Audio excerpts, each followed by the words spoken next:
இன்றைக்கி மதியம் நம்ம வீட்டு லஞ்சுக்கு எனக்கு பிடிக்கவே பிடிக்காத வெண்டிக்காய் புளிக்குழம்பு. குழம்புல தேங்காய்லாம் அரைச்சி ஊற்றாமல் நிறைய நல்லெண்ணெய் விட்டு டேஸ்ட்டாக தான் பண்ணியிருந்தேன். இருந்தாலுமே வெண்டிக்காய் புளிக்குழம்பு பார்த்தா எனக்கு கொஞ்சம் அலர்ஜி. ஸோ அதனால் எனக்கு பிடிச்ச மாதிரி ஒரு சைட் டிஷ் பண்ணி இதை சாப்பிட்றலான்னு சொல்லிட்டு புடலங்காய் வந்து இந்த மாதிரி ரவுண்ட் ஷேப்பில் தின்னாக கட் பண்ணி வச்சுக்கிட்டேன்.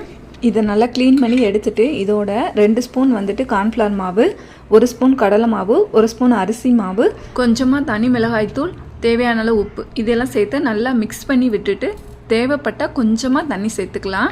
இதை மிக்ஸ் பண்ணி விட்டுட்டு உடனே போட்டு எடுத்துக்கலாம். ஊற வைக்கணும்னு தேவையில்லை. ஸோ இப்போ போய் நம்ம எண்ணெய்ச்சட்டியில் இதை 1 by 1 போட்டு எடுத்துடலாம்.